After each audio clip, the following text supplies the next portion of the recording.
George Russell is by far the greatest British F1 driver since the entrance of Sir Lewis Hamilton in 2007. Now don't get me wrong, I know that sounds a bit extreme, but hear me out. George Russell in the 2022 season was the only man outside of a Red Bull or Ferrari to win a race. He scored P2 in the dog of a Williams that was in 2021 and has outscored arguably the greatest driver of all time in the form of Sir Lewis Hamilton in his first season at Mercedes, something that his predecessor Valtteri Bottas could only dream of. Now let's hold on a minute and bring this back to the start. As Martin Brundle wouldn't let you forget, George Russell was born in Kings Lynn in 1998. After first being thrown into the seat of a go-kart at the age of just 9, George was already familiar with the sport of karting after watching his brother Benji Russell have a somewhat successful karting career before tailing off due to a mix of lack of commitment and due to the fact that he started karting at the age of 11, a little old to progress through and make it into Formula 1. Watching his brother's failures,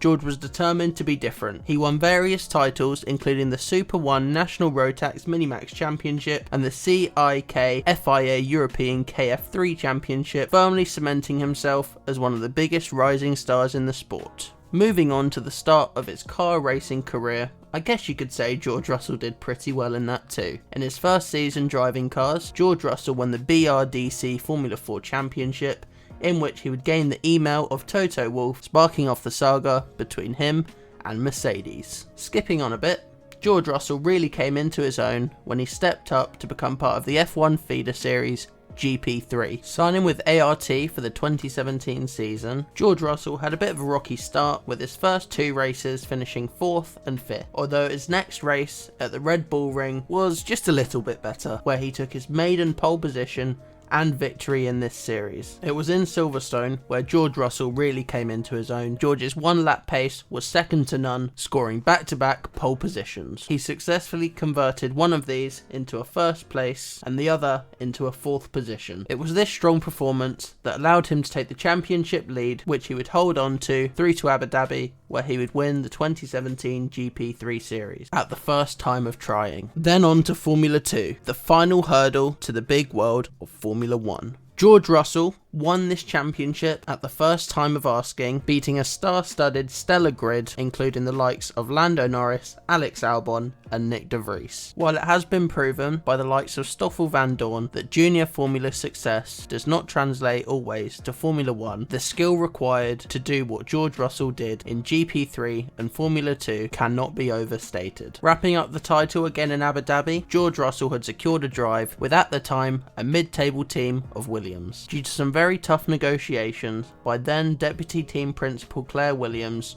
George Russell was locked in for 3 years to Williams F1 team. While George has talked on how it was tough to see those who it had beaten the year before being afforded better opportunities at McLaren and Toro Rosso, it was clear that George's first 3 years were all build up to that Mercedes seat. In his first year of Formula 1 in 2019, George Russell was outscored by his teammate Robert Kubica due to Kubica's ability to take advantage of an absolutely mental 2019 German Grand Prix in Hockenheim. With that said, George Russell did maintain a 100% record in the qualifying head-to-heads and was clearly seen as the better driver that season, though many still questioned his real skill, especially in terms of racecraft. Moving on to 2020, this year was similar in that Williams' performance was subpar and George struggled. With this the year the world turned upside down, Lewis Hamilton was unable to start the 2020 Sakir Grand Prix due to a certain virus you might have heard about. This, however, worked alright for George Russell. He hopped in the world-beating W11, in which he didn't even fit, and qualified less than a tenth behind Valtteri Bottas in a car that he had been driving all year. Sending it into turn 1, George led the race for many of the early laps, before a Mercedes pit stop blunder forced George into pitting twice, dropping him far down the grid. Nonetheless, George showed his supreme skill fighting through the pack and successfully pulling off one of the overtakes